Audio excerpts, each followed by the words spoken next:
Entrando no item número 4, intitulado Reflexos Tipos, André Luiz diz que, estabelecidos os centros nervosos em que se entrosam as forças fisiopsicossomáticas, os reflexos tipos são organizados no reino animal. Reflexo de flexão, reflexo fásico, o reflexo miotático, os chamados reflexos posturais e, por fim, os reflexos segmentares e intersegmentares. O reflexo de flexão, ele é caracterizado pela flexão de um membro atacado na superfície por estímulos de variadas origens. Já o reflexo fásico é aquele desenvolvido em defesa própria na remoção de estímulos perniciosos. O reflexo miotático, ou de estiramento, evidencia-se na contração de um músculo, quando responde à extensão das suas fibras. Os reflexos posturais diversos mantêm o indivíduo em equilíbrio, né? E os reflexos segmentares e intersegmentares, com os arcos que eles são característicos, tanto na parte aferente, fibras que chegam ao sistema nervoso, como na parte eferente, que são fibras que saem do sistema nervoso. O grande Ivan Petrovich Pavlov, que foi um grande cientista russo, ele foi laureado com o Prêmio Nobel em 1904 por seus trabalhos sobre os reflexos condicionados que abriram caminho para o desenvolvimento da psicologia comportamental, também chamada reflexologia.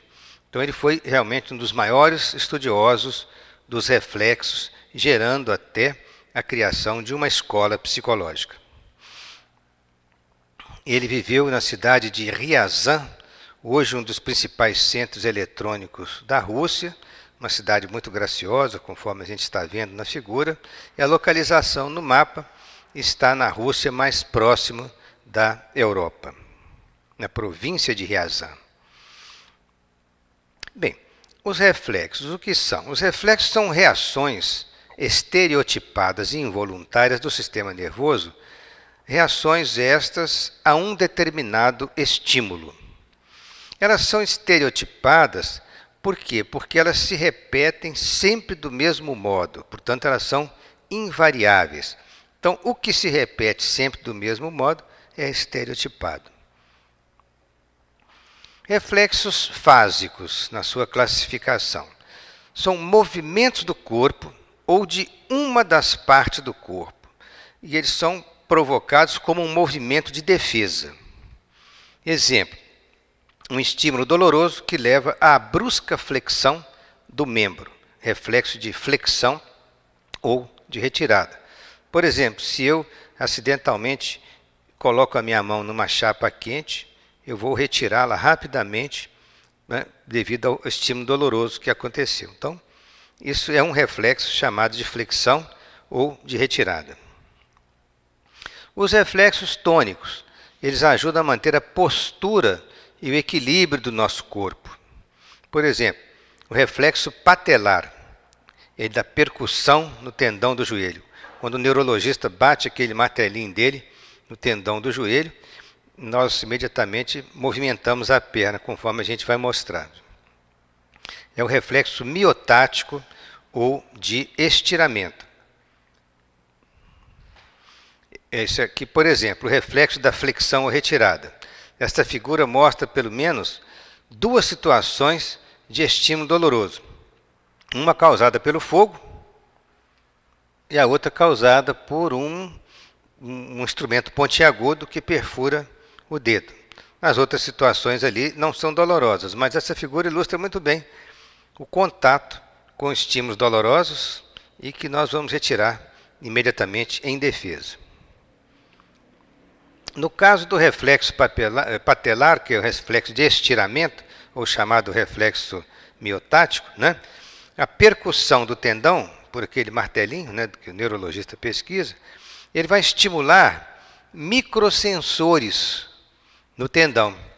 E esses microsensores transmitem sinais nervosos para a medula espinhal, de onde as fibras motoras estimulam o músculo da coxa que se contrai, julgando a nossa perna, fazendo um estiramento do músculo, o músculo contrai e nossa perna vai se movimentar num movimento de extensão da perna. Então, o que acontece? Nós vamos estimular determinados sensores no tendão, o neurônio sensorial sensitivo vai levar para a medula esse estímulo, vai estimular o neurônio motor, seja diretamente, seja através de um interneurônio, e aí vem ordem de contração da musculatura. E aí a perna sofre aquele movimento rápido, conforme nós estamos vendo nesta animação o tipo de reflexo que acontece. E no exame neurológico, o neurologista pesquisa vários reflexos do paciente para se chegar a um diagnóstico de determinada patologia. A origem do estímulo ocorre em músculos, tendões ou mesmo na pele. Músculo envolvido podem ser tanto os músculos extensores quanto os flexores. E o circuito neural também que está envolvido. Ele pode ser monossináptico, quer dizer, apenas uma sinapse, pode ser de 2 sinapses ou pode ser de muitas sinapses envolvidas. E o cerebelo participa também porque ele trabalha na manutenção inconsciente do nosso equilíbrio, da postura, do tônus muscular e da coordenação dos movimentos. O cerebelo tem uma função importantíssima. Qualquer patologia no cerebelo vai criar uma dificuldade para nós, seja no equilíbrio, nossa postura, na manutenção da contração muscular. O cerebelo tem um controle em cima de todas essas funções, principalmente também na coordenação dos movimentos, e ele se localiza nessa região, posteriormente ao tronco encefálico. Através dos reflexos, o encéfalo, conservando consigo o centro coronário e o centro cerebral, registra excitações inúmeras para que as faculdades de percepção e seleção, atenção e escolha se consolidem. Agora, André Luiz entra num item interessante falando sobre a formação dos sentidos. Diz ele que na longa escala evolutiva aprimoram-se os sentidos dos animais superiores sob a supervisão dos arquitetos do espírito, que são os espíritos que comandados por Jesus para acompanhar todo o processo evolutivo do mundo. Então, foram se estabelecendo os órgãos dos sentidos nos seres em evolução. No caso nosso específico, nós temos os 5 sentidos principais, que é o tato, a visão, o paladar, a audição e o olfato. Sobre eles, vamos procurar dar algumas informações isoladamente, sobre cada um deles. Nós temos a visão, com as suas vias nervosas especiais, até chegar à região occipital. Nós temos a audição, também chegando à parte do córtex temporal, na memória auditiva. Nós temos a gustação, funcionando através de papilas gustativas e nervos que vão a determinadas áreas corticais. Nós temos o olfato, situado todos esses 4 na cabeça. O olfato tem toda uma condução nervosa própria, depois nós vamos mostrar mais especialmente cada situação. E, finalmente, o tato, que ele é um sentido generalizado, ele está amplamente distribuído por todo o corpo. E essa figura da mãe com a criança, que é uma figura que nos traz uma emoção muito especial, fala do sentido do tato, na relação entre os dois, da mãe e do filho. O tato ele é um sentido cutâneo, essencial, a espraiar-se por toda a pele, que se converte numa superfície receptora, com variadas e complexas terminações nervosas, e estas se constituem de células especiais, em comunicação incessante com o cérebro, para que as sensações táteis possam defender os patrimônios da vida. O tato ele é conduzido por terminações nervosas na pele para depois neurônios sensitivos conduzirem até ao cérebro esses estímulos serão interpretados. Mas existem muitas terminações nervosas especializadas, receptores especializados na nossa pele, e que vão mandar informações diferentes, diversificadas para o cérebro, e o próprio espírito teria que interpretar essas informações, conforme nós vamos mostrar aí a especialização dessas terminações. Existem mais de 1.500 terminações nervosas sensitivas por centímetro quadrado da nossa pele. E elas são sensíveis a toques variados, desde toques leves até mais fortes, calor, frio, pressão, uma pressão leve ou mais forte, e dor. São terminações altamente especializadas. E esses estímulos nervosos são conduzidos pelos nervos ao córtex cerebral, chamado córtex sensitivo. Então, esses tipos de sensores. Nós temos terminações nervosas livres, né, que são ramificações que podem experimentar situação de temperatura, de pressão, de tato leve e dor, quase sempre sem a sua bainha nervosa. E existem por todo o corpo, em todos os tipos de tecido conectivo. Esse chamado corpúsculo de Meissner, é uma terminação nervosa encapsulada na sua camada superior da derme, e especialmente existente nas palmas das mãos, solas dos pés, lábios, pálpebras, órgãos genitais externos e mamilos, e responde a uma pressão leve. Esse chamado disco de Merkel é um receptor não encapsulado quase sempre na derme superior, mais próxima da epiderme, ou na camada profunda da epiderme, especialmente em áreas onde não existem pelos. E eles são muito sensíveis ao tato e à pressão leve. Esse corpúsculo de Ruffini já é diferente, ele é um receptor encapsulado na pele e nos tecidos profundos, e ele reage ao tato e à pressão. Em cápsulas duplas, ele responde ao movimento de rotação, que é uma propriedade interessante. E, finalmente, um corpúsculo de Pacini, que é um grande receptor, está recoberto e localizado em áreas profundas da derme, nas paredes da bexiga, próximos a músculos e articulações. Ele é muito sensível à pressão mais forte e prolongada. Vejamos no caso, só para exemplificar, dos corpúsculos de Pacini.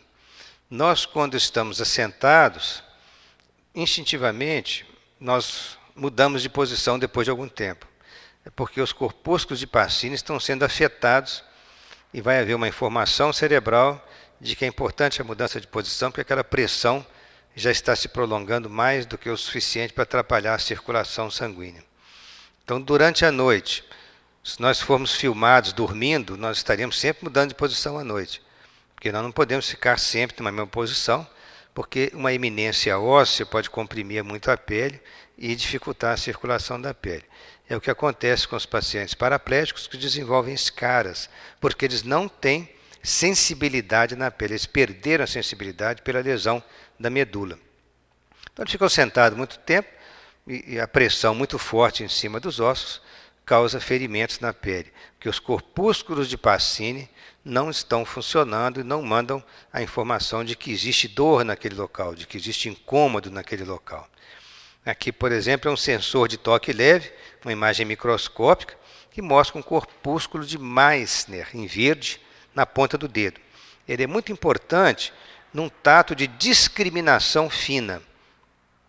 Por exemplo, ele vai fechar os olhos e vai pegar um objeto muito fino para tentar identificar que objeto é aquele que ele está pegando. Esse é um tato de discriminação fina. E aqui é um sensor de pressão profunda, que é o exemplo que nós citamos aí, os corpúsculos de Pacini, que são sensíveis à pressão prolongada. Então, todos esses estímulos que são sentidos na pele sob formas diversas são encaminhados pelos neurônios sensitivos à córtex sensitiva, que tem essa localização aqui no cérebro. Então, cada região que está aqui, né, desenhada, separada, representa uma determinada parte do corpo, de zonas do corpo, onde essas informações chegam. Aqui, por exemplo, olha, pé, perna, tronco, cabeça, mão, tem sempre uma área maior para a mão. Enfim, várias áreas do corpo representadas no córtex sensitivo. Quanto ao olfato e gustação, na verdade eles são até considerados como sentidos químicos, porque são substâncias que excitam centros receptivos e definem o olfato e o gosto, motivo pelo qual eles são chamados sentidos químicos.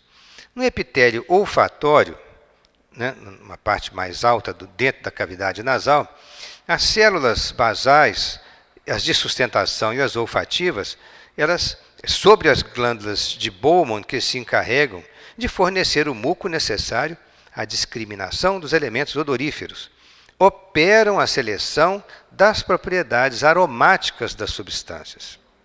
Isso é André Luiz explicando em resumo a respeito dos sentidos.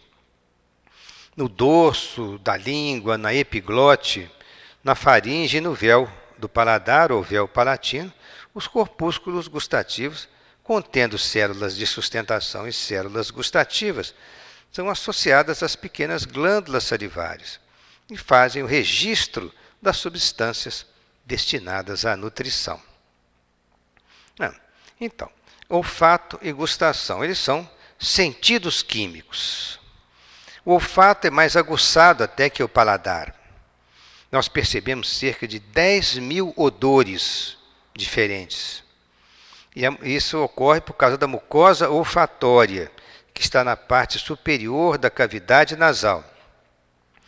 E as moléculas que vêm pelo ar, que nós respiramos, são moléculas odorantes, elas estimulam as células olfatórias. Essas células olfatórias vão passar esses estímulos para neurônios que vão, por sua vez, encaminhá-los a uma determinada área do córtex cerebral que a pessoa vai perceber esses odores. Então, essas moléculas odorantes, elas são aspiradas no ar e tocam os cílios das células olfatórias, que são essas células que estão aqui. São receptoras. E elas contêm receptores específicos e são ativadas nos cílios pelas moléculas. Então, pelos receptores específicos que vai ser identificado determinado odor especial. É gerado um impulso nervoso. Esse impulso percorre as células olfatórias até essa estrutura, que são os bulbos olfatórios, que vão encaminhar ao cérebro, ao chamado a região do sistema límbico no cérebro, e aí vai ser interpretada a questão do olfato. Ou seja, o espírito toma conhecimento de que está tendo contato com um determinado odor, né? Isso desperta nos lembranças intensas e intensas emoções. Intensas emoções, porque o olfato, a gente já fez uma viagem há muito tempo atrás, esteve num determinado lugar onde existia um perfume de determinadas flores, como alfazemas, por exemplo. Nós podemos passar muitos anos e, ao retornarmos àquela região, imediatamente a memória vai nos fazer retornar na viagem anterior, onde nós sentimos aquele mesmo odor. O odor ele traz uma lembrança intensa, muito forte, e mexe muito com as nossas emoções, realmente. O paladar. Então, papilas gustatórias que estão distribuídas em várias partes da língua, também cerca de 10.000 existem, cada uma delas formadas por 25 células especializadas, chamadas células gustatórias. Então, aqui está um desenho de uma papila gustativa que tem várias células, como se fossem os gomos de uma laranja, né? na comparação. Mas são milhares delas distribuídas pela língua. Dependendo do ponto da língua, nós vamos ter sabores, né? diferentes. Né? O salgado, o azedo, o amargo, o doce, tem distribuições próprias em várias regiões da língua e outras partes da cavidade oral. Substâncias químicas contidas na saliva também participam deste processo, trabalhando as substâncias que penetraram pelos alimentos para que as papilas gustativas possam funcionar, sendo estimuladas nos seus receptores, e esses estímulos passam por nervos, principalmente o trigêmeo e o glossofaríngeo, e são conduzidos ao chamado córtex gustatório, que contém o centro do paladar. Então, nesta figura, a gente tem uma noção da transmissão pelos nervos até o córtex gustativo, que tem a memória do paladar. Então, cada área cortical relacionada aos sentidos, ela contém a memória referida àquele sentido. Assim é que nós temos córtex olfativo, córtex gustativo, córtex visual, córtex auditivo, né? E a parte sensorial do corpo no córtex sensorial ou sensitivo. Isso é muito interessante, porque cada situação dessa relaciona-se com, vamos dizer, um arquivo de memória especial que está ligado àquele tipo de sentido. Bom, no item 6º, André Luiz aborda visão e audição. A visão, ela passa a permitir a constituição das imagens dos objetos na retina, aperfeiçoando-se as células receptoras da luz, cujo impulso nervoso alcança as vias ópticas até a profundez do cérebro, onde a mente incorpora as interpretações que lhes são próprias e analisa-as, plasmando observações para o arquivo da memória e da experiência. Então, esta frase, que diz respeito às interpretações, ela é muito importante, porque, do ponto de vista dos materialistas, é o cérebro que teria essas noções. É o cérebro que veria, que ouviria. Não, na verdade, é a mente que interpreta todas as informações sensoriais que chegam pelos vários órgãos do sentido. O cérebro é um órgão, embora de grande importância, mas ele é um órgão intermediário. As sensações todas passam por ele, mas somente o espírito é que tem condição de interpretar. Porque interpretar significa saber o que ele está vendo, saber o que ele está ouvindo, e esse ato de saber envolve todo o conhecimento do espírito, porque o cérebro, como intermediário, não teria condição de interpretar.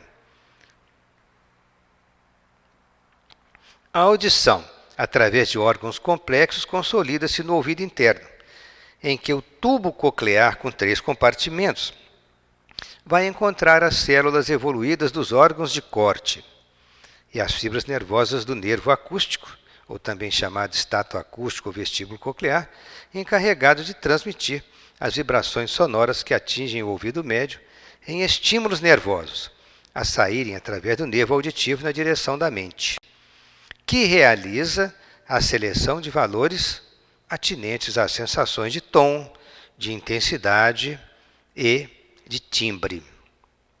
Sob orientação das inteligências sublimes, então, cada sentido se instala em organização especial, formada de vários aparelhos e implementos. Também o cérebro integral se organiza em lobos diversos, com uma vasta margem de recursos para o futuro, quando a alma, construindo o seu próprio veículo, se erigirá em consciência desperta, com capacidade de utilizar as vantagens potenciais que a divina sabedoria lhe oferta.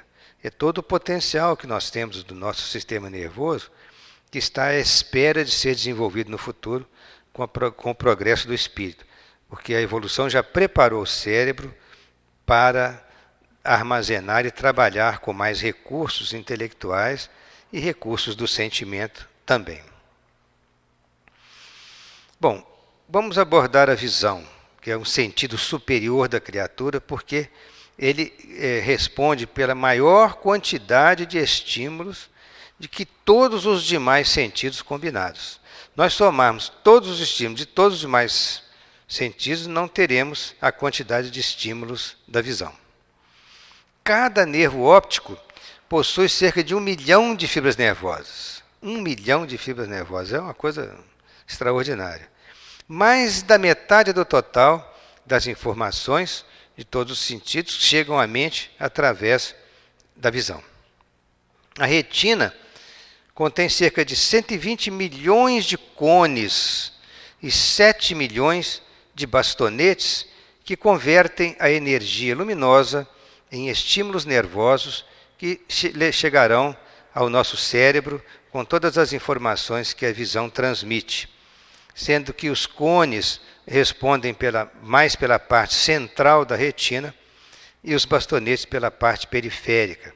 Então, os bastonetes precisam de menos estímulo luminoso, já os cones precisam de mais estímulo luminoso, eles percebem também detalhes da visão e diferenciação de cores, ao passo que os bastonetes fazem mais a visão periférica, nós precisamos mais dela à noite, que não tem muito detalhe, mas favorece a visão noturna.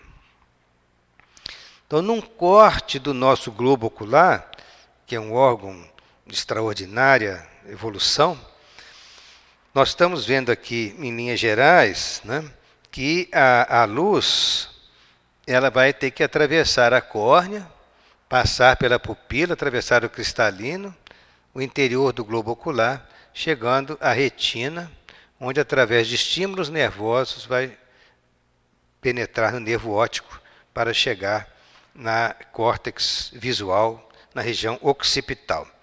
Mas vejamos, sob outra forma, né, a sequência dos eventos da visão. O mecanismo da visão. A luz atravessa a córnea e a pupila. Passa pelo cristalino, que é uma lente que vai dar um foco fino, e cruza o interior do olho, atravessando o chamado humor vítreo, e chega até a retina. Já quando chega à retina é uma imagem invertida, porque quando a luz passou pela lente cristalina, formou a imagem invertida. E ela é então convertida para impulsos nervosos, e passa pelos nervos ópticos, também pelas vias ópticas corticais, até chegar no córtex visual, na região occipital do cérebro. E nós teremos na visão binocular a noção de distância, de profundidade e a noção tridimensional das coisas. A visão binocular nos favorece isso. Então, nós temos aqui o mecanismo da visão, em que temos aqui um objeto, né? Esse objeto envia ondas luminosas para o olho, porque a luz do dia está se refletindo naquele objeto e essa luz é captada pelo olho. A córnea desvia os raios luminosos que chegam e esse cristalino, que é uma lente, faz o foco fino dos raios luminosos e a retina recebe, né, esses raios luminosos sob a forma de uma imagem invertida, que é transformada em estímulos nervosos que penetram o nervo óptico até chegar no cérebro. Aqui um esquema da visão binocular, mostrando que essa questão da visão binocular permite a compreensão do que é tridimensional, né? Isso é uma situação muito importante. Nós temos noção de profundidade, noção de distância e noção de volume das coisas, que a visão nos dá essa possibilidade. Através de todo o processo evolutivo que ocorreu. E aqui uma explicação um pouquinho mais detalhada sobre o cristalino, não é? Que quando nós queremos enxergar de perto, o músculo, o cristalino é uma lente dinâmica, então o músculo ciliar vai contrair ou relaxar, vai deixar o cristalino com mais ou menos espesso. O cristalino mais espesso, nós temos uma visão melhor de perto. Para enxergarmos de longe, o cristalino tem que estar menos espesso, então ele se afina. Então, é uma lente dinâmica, permite enxergar bem de perto e de longe, exatamente graças ao mecanismo de acomodação visual que o músculo ciliar vai estreitar ou vai espessar o cristalino, permitindo a manutenção do foco adequado. Além disso, nós temos glândula lacrimal, que secreta lágrima para lubrificar os olhos. Sem lágrima, nós não teríamos condição de visão, porque o nosso olho seco evoluiria para graves problemas de infecção e nós perderíamos a vista sem a glândula lacrimal. E o olho também, a semelhança, como se fosse grosseiramente o tamanho de uma bola de ping-pong, imagine que vários músculos se prenderiam por fora dessa bola para que esses músculos contraíssem de forma bastante harmônica para movimentar os nossos olhos de maneira simétrica. Nós olhamos para cima, para baixo, para um lado, para outro, de maneira simétrica, porque esses músculos todos estão interligados ao nosso cérebro e determinados nervos comandam esses movimentos do globo ocular.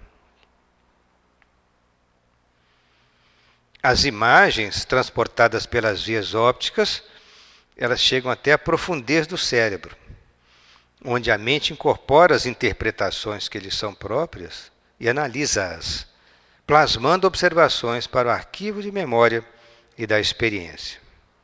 E, finalmente, dentro dos órgãos dos sentidos, vamos falar alguma coisa sobre a audição e o equilíbrio, uma coisa até muito interessante, porque a audição e equilíbrio estão extremamente interligados no mesmo aparelho. No interior do aparelho auditivo nós temos a orelha, né, e o meato acústico. O meato acústico é o canal que leva o som, as vibrações sonoras até o tímpano. Então o tímpano vibrando transmite a vibração para a cadeia de ossículos. E essa vibração chega a um órgão que é o vestíbulo, né, os canais semicirculares e a cóclea. A cóclea parece um caramujozinho ali, né? E também essas vibrações são levadas pelo nervo vestíbulo coclear até o cérebro para a memória auditiva e para a interpretação final da mente. Nós observarmos esse aparelho, que é uma perfeição da natureza, mais próximo, nós veremos que o tímpano vibrando pelas vibrações que vêm do som no ar, ele vai transmitir pela cadeia de ossículos, né? Isso é interessante, vai passar pelo martelo, bigorna e estribo. E o estribo já está colado aqui, junto à janela do vestíbulo, e vai transmitir essas vibrações aqui para dentro, que tem um líquido especial, e transmitir essas vibrações também para essa área que é a cóclea. Então, dentro da cóclea existe o órgão de corte, que vai transformar todas essas vibrações, desde os sons mais agudos aos mais graves, que são possíveis, né, de serem percebidos pelo ouvido, transformá-lo em estímulos nervosos que vão pelo nervo acústico serem encaminhados ao cérebro. Mas de forma conjugada, nós temos o sistema vestibular e com os canais semicirculares, né, porque a cóclea tem a ver com a audição, né? E o vestíbulo e os canais semicirculares têm mais a ver com o equilíbrio. Mas esse sistema todo é interligado. Então, o campo gravitacional da Terra interfere na nossa sensação de posição em que a gente se encontra. E, se nós tivermos um distúrbio de equilíbrio, por exemplo, uma pessoa que está com labirintite pode ter uma tonteira em função de algum processo inflamatório que esteja ocorrendo nesse órgão. Esse órgão é extremamente sensível. Ele contém líquido no seu interior, e vocês observem que os canais semicirculares, eles são dispostos de tal ordem que eles mantêm um ângulo reto entre si. Então, nós podemos estar com a cabeça inclinada para frente, ou para trás, ou de um lado ou do outro. Nós teremos toda uma implicação eletroquímica de associação das posições com as células que estão dentro desses órgãos, que estarão informando a todo instante qual posição em que nós estamos. Isso é muito interessante, para não ficar entrando em maiores detalhes sobre esse aspecto, mas aqui nós vamos ver um pouquinho mais da condução, e nós chegamos dentro da cóclea a esse mecanismo das células ciliadas que vão conduzir através de estímulos nervosos, transformando a vibração sonora através de líquido e através das células especializadas ciliadas que vão transmitir essas vibrações para os nervos, transformando em impulsos eletroquímicos. Então, dentro da cóclea, os sons de frequência mais grave e frequência mais aguda são visualizados e interpretados pelos próprios nervos que vão caminhar isso até o cérebro. Interpretados aqui entre aspas, que na verdade cada setor da cóclea ela pega um determinado tipo de vibração sonora. Então, é como se as terminações fossem especializadas dentro do órgão de corte a captar cada tipo de vibração para mandar pelos nervos, para mandar para o cérebro, e, evidentemente, a interpretação final só poderia ser da mente, né? E quanto à questão do processo de equilíbrio, também é muito interessante, porque ao variarmos a posição de nossa cabeça, nós teremos ações internas por células especializadas que elas próprias mudam de posição com a nossa cabeça e vão dar informação ao cérebro, em última análise à mente, em que posição que nós estamos, né? E tanto abaixando, levantando, dobrando, virando a cabeça para um lado, virando para o outro. Imaginem um atleta que está com as duas mãos no chão e com os pés para cima, equilibrando sobre as mãos. Está fazendo uma parada de mãos, como se diz, né, no atletismo. Todo o sistema de equilíbrio está colocado ao contrário, de ponta cabeça. Mesmo assim, essas células têm condição de interpretar e informar os estímulos para que haja a interpretação correta da posição e para que todos os músculos sejam coordenados para manter aquela posição que o atleta está querendo manter. Quer dizer, é de uma complexidade, uma coisa extraordinária. Vibrações sonoras, convertidas em estímulos nervosos, percorrem o nervo auditivo, ou estato acústico, que é o oitavo par craniano, na direção da mente, que realiza a seleção dos valores atinentes às sensações de tom, intensidade e timbre, estabelecendo em seu próprio favor vasta rede de reflexos condicionados, com expressão decisiva em seu desenvolvimento. Então, quando a gente fala que é a mente que interpreta, isso é uma grande verdade espiritual, porque imaginem vocês assistindo a um concerto de música em que uma orquestra interpreta uma peça consagrada, uma peça muito bonita. As sensações de satisfação íntima que a gente tem, né, de um quase que êxtase, de uma felicidade de ouvir aquela música, só pode ser uma manifestação do espírito. Não há como mecanismos bioquímicos cerebrais serem exclusivamente responsáveis por isso. Eles são, como eu disse, intermediários do processo, né?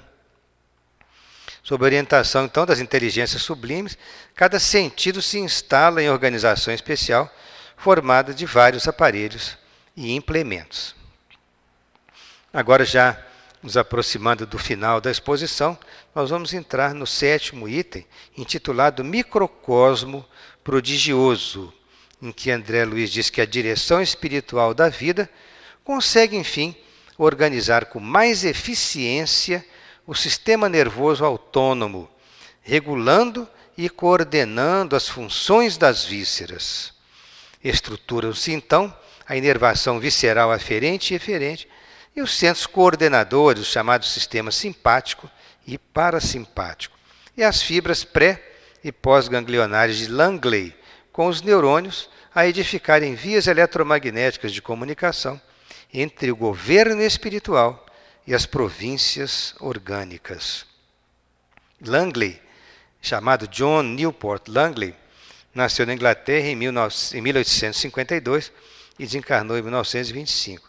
Ele foi um grande estudioso da fisiologia humana na Universidade de Cambridge, eleito membro da Royal Society em 1883, posteriormente foi até o vice-presidente dessa famosa sociedade e é conhecido como um dos pais da teoria dos receptores químicos em todo o sistema nervoso.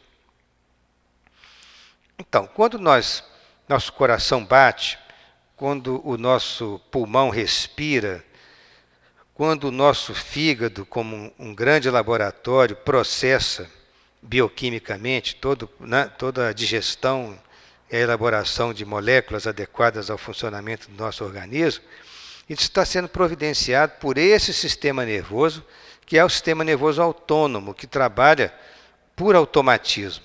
Nós não precisamos pensar para que os nossos órgãos funcionem. Isso é conquista do espírito em evolução.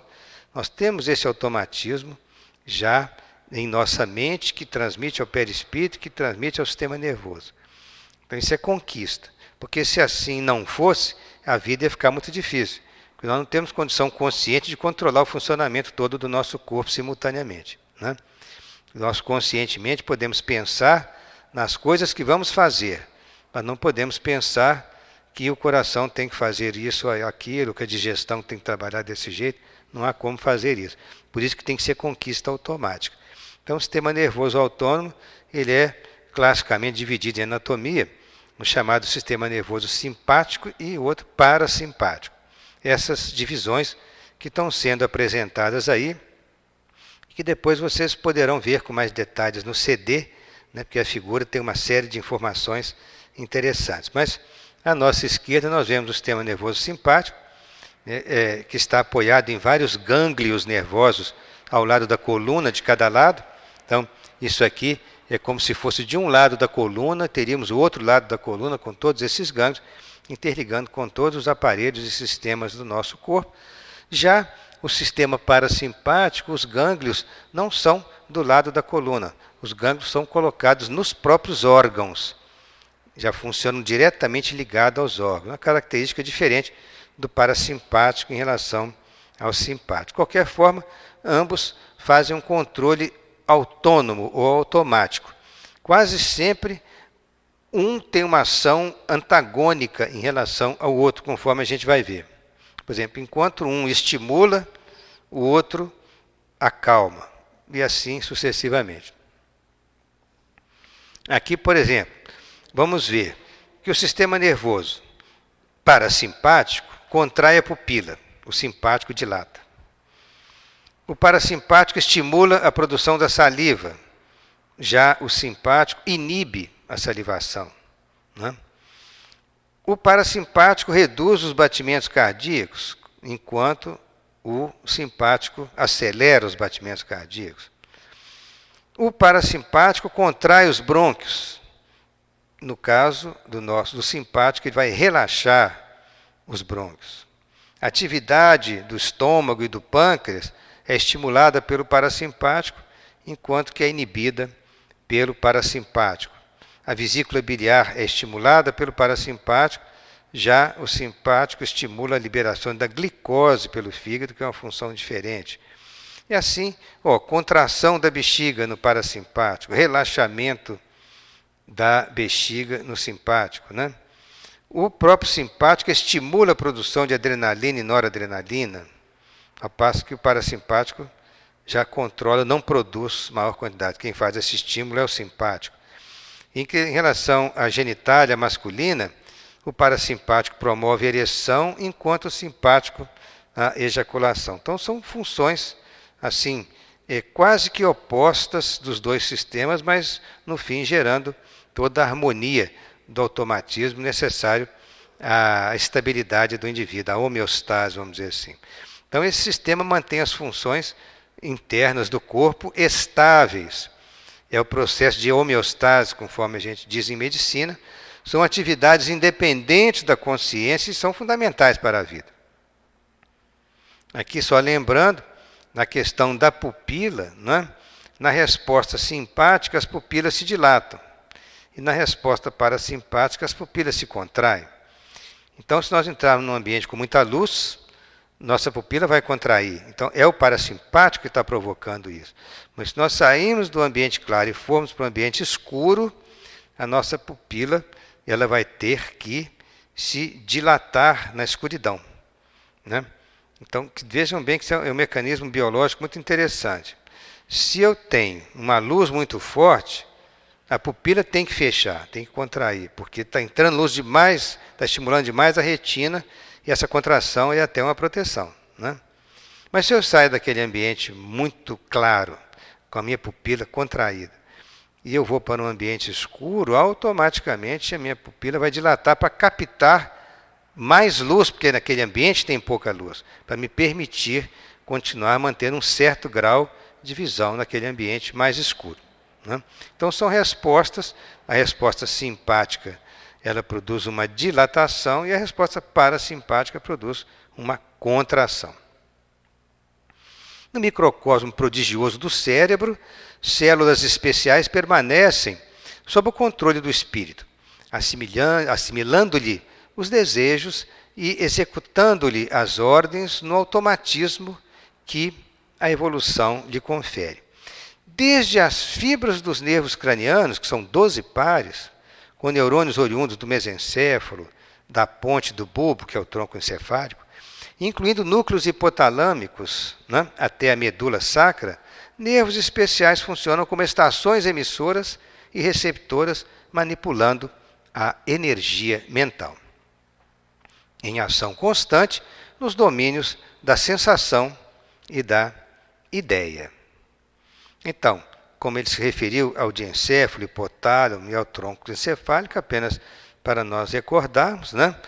O diencéfalo se situa centralmente, mais profundamente em relação ao cérebro que o envolve, né? E nós temos aqui o tronco encefálico, caracterizado constituído, né, pelo mesencéfalo, a ponte e o bulbo, né? E nós temos o hipotálamo especialmente localizado numa porção mais baixa, mais próxima da base do crânio do diencéfalo, interligado com a hipófise, conforme nós vamos mostrar. O hipotálamo ele é subdividido em vários núcleos que são estudados pela ciência, mas ainda a neurociência ainda tem que avançar muitas coisas, que muitas coisas ainda do hipotálamo não são bem conhecidas. Mas já se sabe que, localizado abaixo do tálamo, esses diversos núcleos são considerados como um centro integrador vital do sistema límbico relacionado com as emoções e também está conectado à glândula hipófise, participando do monitoramento e regulação das condições vitais internas, como temperatura corporal, o nível de nutrientes que estão circulando em nosso organismo, o equilíbrio dos sais, né, dos eletrólitos de nosso organismo, de sódio, potássio, cálcio e vários outros, do fluxo sanguíneo e do ciclo sono-vigília, que é fundamental para a sobrevivência do ser. Libera sentimentos, ações, emoções, como fome, sede, ira e terror. No diencéfalo, o centro coronário entrosa-se com o centro cerebral, na córtex, e em todos os mecanismos do mundo cerebral. E dessa junção de forças, o espírito encontra no cérebro o gabinete de comando das energias que o servem como aparelho de expressão dos seus sentimentos e pensamentos, com os quais, no regime de responsabilidade e autoescolha, plasmará no espaço e no tempo o seu próprio caminho de ascensão a Deus. Então, é aí que ocorre, né, no diencéfalo, que ocorre o entrosamento do centro coronário com o centro cerebral, que está relacionado mais à porção das circunvoluções, da córtex cerebral. Então, esse é um aparelho de expressão dos sentimentos e pensamentos, com os quais plasmará seu próprio caminho de ascensão a Deus. O cérebro, retornando ao pensamento de Calderaro no livro No Mundo Maior, no capítulo 3, na página 49, o cérebro é o instrumento que traduz a mente, manancial de nossos pensamentos. Através dele unimos-nos à luz ou à treva, ao bem ou ao mal, dependendo naturalmente da nossa conduta. Calderaro considera, e até uma divisão muito interessante, que nós podemos considerar o cérebro como um castelo de 3 andares. Nós temos o cérebro inicial, que é a residência de nossos impulsos automáticos, que são as partes mais profundas do cérebro. Nossas atividades inconscientes, arquivos de todas as nossas experiências. Nós temos o córtex motor, que é o domicílio das conquistas atuais. Conquistas atuais, porque com o córtex motor é que nós podemos trabalhar, produzir, planejar a nossa vida, porque ele vai comandar todos os nossos movimentos voluntários. Então é o domicílio das conquistas atuais. E finalmente, bom, agora só para explicar melhor em relação ao córtex motor, nós podemos dizer que as energias motoras de que a nossa mente se serve para o nosso atual momento evolutivo, então representa esforço e vontade, quer dizer, a nossa atividade consciente do dia a dia, comandada pelo córtex motor. E finalmente os lobos frontais, que ele considera casa das noções superiores, ideal, meta superior. Então, vamos recordar, nós temos a residência de nossos impulsos automáticos, o domicílio das conquistas atuais e a casa das noções superiores, representando ideal e meta superior. Esta parte é a parte mais nobre do nosso organismo divino em evolução, onde jazem recursos sublimes que conquistaremos no esforço de ascensão. Inconsciente, consciente e superconsciente estão aí representados neste castelo de 3 andares. É o nosso passado, o nosso presente e o nosso futuro que jazem em nossos espíritos.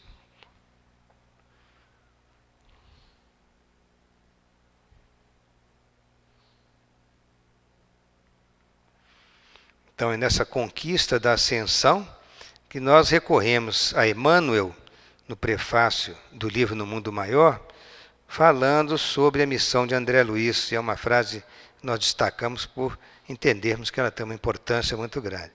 A missão de André Luiz é, porém, a de revelar os tesouros de que somos herdeiros felizes na eternidade, riquezas imperecíveis em cuja posse jamais entraremos sem a indispensável aquisição de sabedoria e de amor. Então encerramos as nossas palavras com as palavras de Emmanuel, valorizando profundamente a missão de André Luiz e também para concluirmos que sem sabedoria e amor nós não podemos atingir os planos superiores da espiritualidade.